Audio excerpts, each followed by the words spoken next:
One of today's biggest stories is about how Nintendo gave Ubisoft some good advice and the publisher just didn't listen. Specifically, this has to do with the two companies' latest collaboration, Mario plus Rabbids Sparks of Hope, the sequel to Mario plus Rabbids Kingdom Battle. Now, if those two games aren't interesting to you, stay tuned because Nintendo's advice to Ubisoft actually puts some things into perspective with how Nintendo approaches game releases and partially explains why Nintendo fans are often left waiting and waiting and waiting. It's no secret that Mario plus Rabbids Sparks of Hope was positioned to be a strong holiday seller for Ubisoft, but it significantly missed the company's sales targets despite having pretty strong reviews. In a recent interview with GamesIndustry.biz, Ubisoft CEO Yves Guillemot talked about how Mario plus Rabbids Sparks of Hope didn't meet expectations partly due to inflation and the shifting market, but also explained we had already released a Mario plus Rabbids game on Switch, so by doing another, we had two similar experiences on one machine. Guillemot added, Nintendo has advised that it's better to do one iteration on each machine. We were a bit too early. We should have waited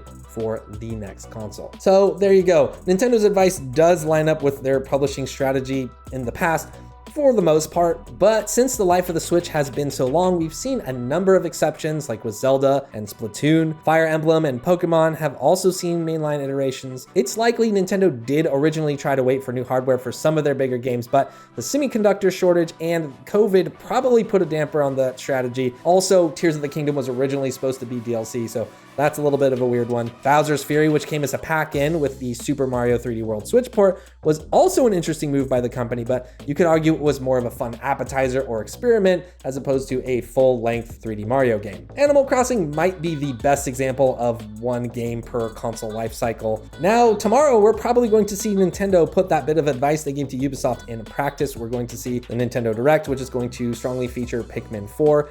There may be a few other surprises or smaller titles in there, but with Switch 2 reportedly coming in 2024, don't expect too many major swings or flagship titles to make an appearance. You know, it's Nintendo, so there's probably going to be at least one surprise in there or something we didn't think was going to happen, but you know, don't set your expectations too high, especially with that new hardware on the way. As for Ubisoft, the company probably wasn't in a position to wait in 2022 to release a major title. They've had a rough couple of years, partly due to internal struggles with work culture issues and harassment, but also due to major efforts to restructure almost the entire company around reimagining the potential of Assassin's Creed as a franchise. But what do you think? Would Mario plus Rabbids Sparks of Hope sold way better if Ubisoft just held on to it for a year?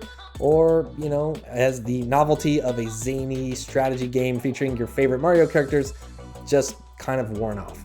Let me know in the comments. Thanks for watching. For more video game news and updates, stay tuned right here to Inside Gaming.